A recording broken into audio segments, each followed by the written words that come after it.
Campbell trying to run again, beat Carolina in its own game. And Siani is fouled. Driving it in on Cade Tyson, who picks up his second. Well, Campbell, if you look at the analytics, their pace of play isn't particularly quick, but they are not somebody trying to hold the ball. If they get the opportunity, off they go. And you don't want to let that North Carolina defense get set if you can help it. That's just a great job getting down the court.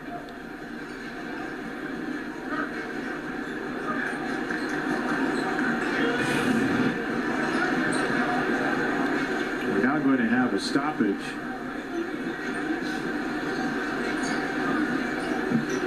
Previous play is under review.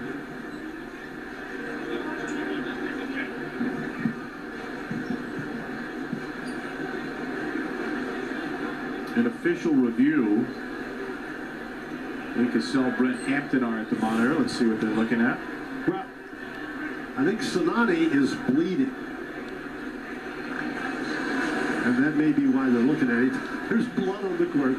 You take a look and see what happened. Now, people say that's not a flagrant foul because he's making a play on the ball. Well, the officials, even if he is making the play on the ball, if the officials decide that that contact is excessive and or unnecessary, they can call that a flagrant foul. I don't think they will, but anytime there's blood, they go and they look at it. He did bring that arm down pretty hard and just cracked him across the face. Followed through by Tyson, who picks up his second. There's Siani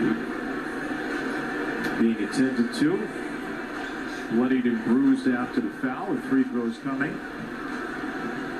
Well, there may be more than free throws coming. The officials may be having this discussion just to give Siani a chance to get back to the game.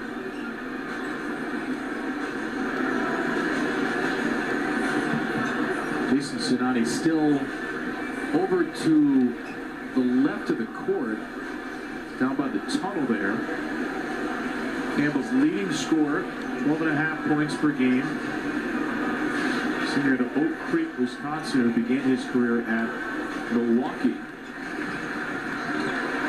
Siani is back on the floor. Here comes Kurt Smith to give us an explanation.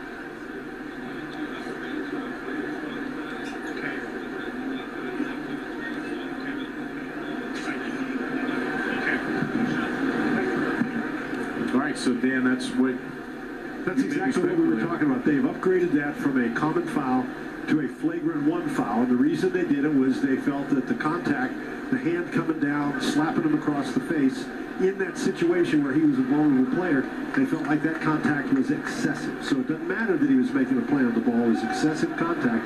So now what's going to happen is Siani, who's the person who was fouled, is going to get 2 shots, and then Campbell is going to get the ball.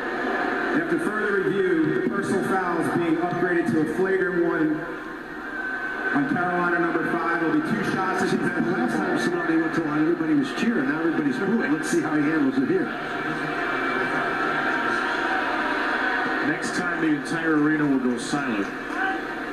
Siani, who is the best free throw shooter on the floor, 83% for Campbell. On a team that shoots over 80%, it is one of the the 8th ranked team in the country in free throw percentage.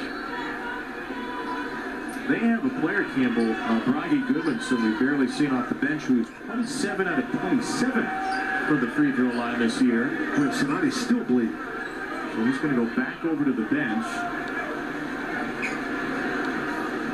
Well, the blood rule basically is that you can't be out on the court while you're bleeding. That you got to get the blood stopped before you can go back out there. And the aforementioned Goodmanson is going to check in for him. And now somebody has to clean the blood off the floor by the foul line. And going to get CSI in here to follow the blood trail.